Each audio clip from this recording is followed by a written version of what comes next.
saya memberanikan diri untuk membahas itu, walaupun keilmuan saya tentang itu memang kurang. Boleh enggak nanti diposting kembali itu penjelasan yang pernah Sambian jelaskan tentang masalah burung yang ada belatungnya itu. Nanti kalau misalnya di progres kita, nanti tampilkan apa yang pernah Sambian tampilkan lagi. Direview kembali nggak apa-apa, cuman ya dilihat di konten itu nggak masalah. Tapi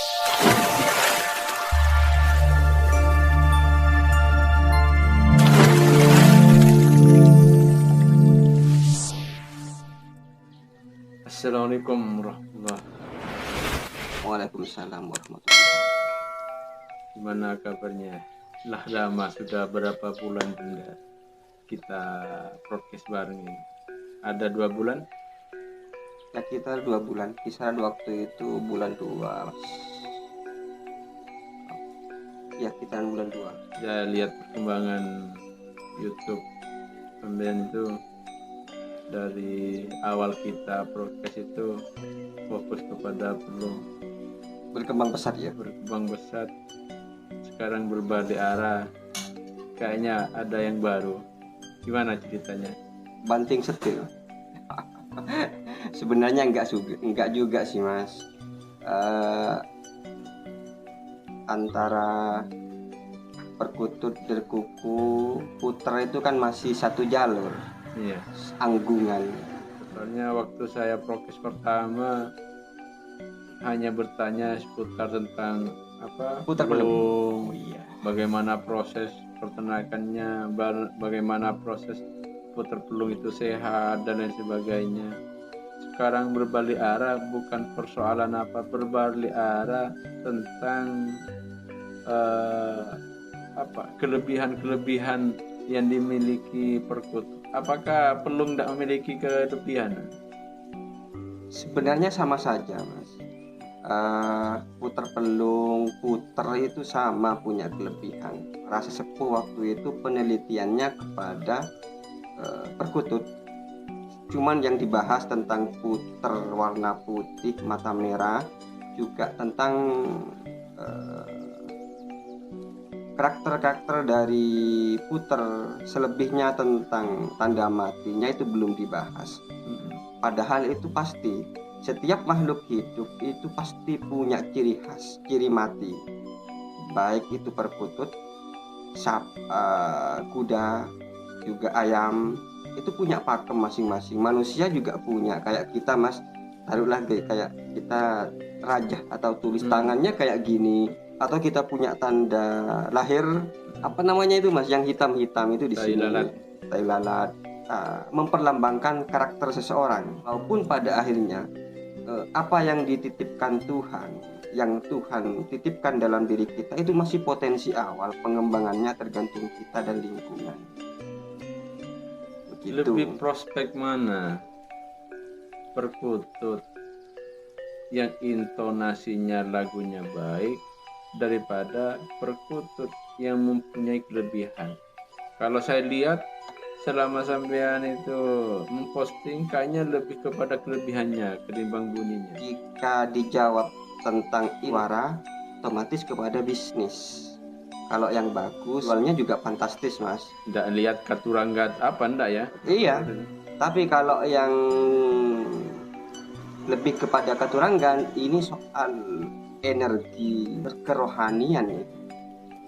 Jadi sama nanti seseorang yang berpikir dengan otak kiri, kalau pelihara perkutut yang bagus itu dapat 1 juta misalkan, yang pelihara keturangan meyakini bahwa dengan memelihara burung yang berketurangan bagus dapat mendatangkan berkah, kan sama hasilnya nanti.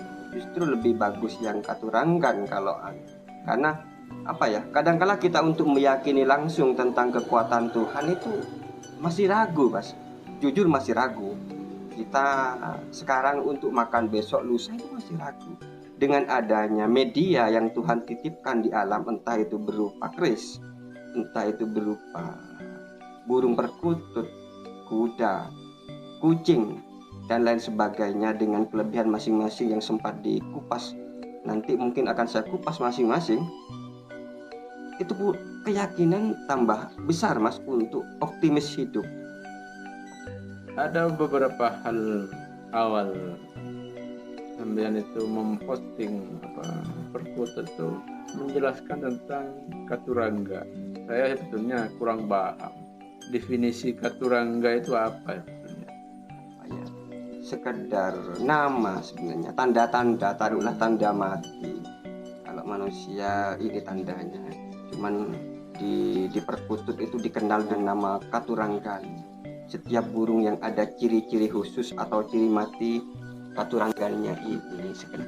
Walaupun ini hanya kitab tutur tinolar yang tidak jelas ujung pangkalnya, yang hanya kemudian ini yang baru dibukukan. Awal-awalnya tidak ada ya, hanya tutur dari para sesepuh ke sesepuh sehingga ada yang membukukan, tapi tetap di garis miring, di garis bawahi itu mitos, karena tidak ada penjelasan kenapa kalau pancuran emas itu kenapa harus tuahnya dianggap bisa mendatangkan rezeki, itu enggak ada.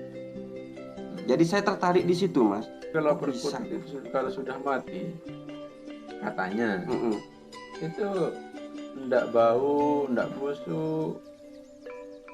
Terus kelebihannya katanya apabila ada burung perkutut itu, apalagi ketika mati itu keluar ulat dari burung itu. Bener gak? Kalau perkutut itu ndak bau, ndak gimana?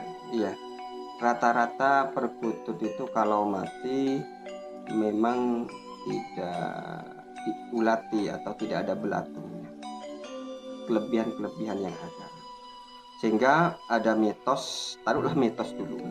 Kalau burung yang sampai perkutut itu ada ulatnya ketika mati, apalagi mati ketika dia angker mengerami telurnya atau anaknya, itu punya khasiat yang luar biasa. Saya memberanikan diri untuk membahas itu, walaupun keilmuan saya tentang itu memang kurang. Boleh enggak nanti diposting kembali itu penjelasan yang pernah sampean jelaskan tentang masalah burung yang ada belatungnya itu? Nanti kalau misalnya di progres kita nanti tampilkan apa yang pernah sampean tampilkan lagi, boleh, hanya selenting supaya peserta kita, audien kita itu mengingat kembali bahwasanya penjelasan tentang masalah burung perkutut yang sudah ada belatungnya, khasiatnya seperti ini kita bisa diingat kembali. Bisa nanti kalau misalnya kita tampilkan kembali. Oh bisa, nggak di apa-apa. Review kembali istilahnya. Di review kembali nggak apa-apa. Cuman ya dilihat di konten itu nggak masalah. Tapi dapat saya sampaikan secara singkat. Ini menurut tutur tinolar dan para sesepuh yang saya konsultasi dengan mereka, dan ini nyata. Kenapa saya buat konten itu? Teman saya tanya kepada saya itu ada orang mau beli burung yang perkutut mati, anaknya itu yang mati waktu itu masih kecil, mati di atas pohon di sarangnya. Ini buat apa kok mau dibeli? Lalu saya konsultasi secara pribadi, waktu itu saya masih kurang referensi, Mas. Tanya sama teman yang lebih sepuh, lebih senior dari saya.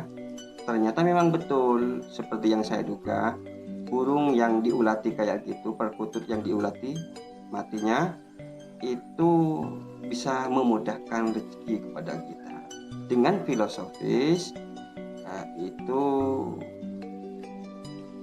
pada umumnya burung kan sulit untuk dibelatungi. Jika masih ada burung yang dibelatungi, apalagi bukan di bumi lah, tidak menyentuh ke bumi, di atas darat, kan ulat kan biasanya pindahnya atau merayapnya lewat pengurai itu, lewat tanah itu. Kalau di ini sulit kan. Kok bisa? Itu memperlambangkan bahwa di masa dia meninggal masih mampu memberikan kehidupan kepada yang lain. Nah, disitulah timbul mitos keyakinan bahwa burung perkutut yang dibelatung itu memberikan kemudahan atau menyiapkan rezeki kepada orang yang lain. Seperti itu tentang kaifiyah bagaimana cara membuat jimatnya itu memang tidak saya sampaikan di situ. Tidak bisa sampaikan. Cuman saya tahu udah dari para sesepuh, begini cara membuatnya nanti kalau kamu dapat.